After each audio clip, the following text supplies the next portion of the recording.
અંકલેશ્વર શહેરમાં એક અસ્થિર મગજના શખ્સે એક ઈસમ પર હુમલો કરતા ઇજાગ્રસ્ત ઈસમને ખાનગી હોસ્પિટલમાં ખસેડવામાં આવ્યો હતો અને લોકો પર હુમલો કરે તે પહેલા પાલિકાના સભ્ય બખ્તિયાર પટેલની ટીમ, પાલિકાની ફાયર ટીમ અને પોલીસની ટીમે શખ્સનું રેસ્ક્યુ કરી વડોદરાની મેન્ટલ હોસ્પિટલ ખાતે ખસેડવામાં આવ્યો હતો.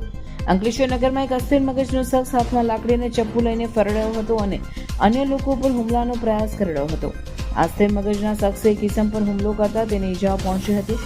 ઇજાગ્રસ્ત ઈસમને નજીકની ખાનગી હોસ્પિટલ ખાતે ખસેડવામાં આવ્યો હતો. આ અંગેની જાણ થતાં પાલિકાના સભ્ય બખ્તિયાર પટેલને થતાં તેઓ અન્ય લોકો ઉપર હુમલો ન કરે તે માટે તેમની ટીમ સાથે તાત્કાલિક દોડી આવ્યા હતા અને નગરપાલિકાની ફાયર ટીમ અને એ ડિવિઝન પોલીસને જાણ કરતા ફાયર અને પોલીસની ટીમ દોડી આવી હતી અને ભારે જહેમત બાદ રેસ્ક્યુ કરી તેના પરિવારજનોને જાણ કરી હતી. બાદ તેને વડોદરાની મેન્ટલ હોસ્પિટલ ખાતે ખસેડવામાં આવ્યો હતો. એક મેન્ટલ ઈસમ હાથમાં ચપ્પુ અને લાકડી લઈને એક ઈસમને ચપ્પુના ઘાવ માર્યા અને પછી અમારી ટીમ બધી ભેગી થઈને એ માણસને પકડીને આજે એના સગા સંબંધીઓને સુપૃત કર્યો છે અને એને કોઈ બીજા લોકોને નુકસાન નહીં થાય એ માટે એને એના નગરપાલિકા દ્વારા એના સગા સંબંધીઓ દ્વારા એને મેન્ટલી હોસ્પિટલ મોકલી આપવામાં આવશે.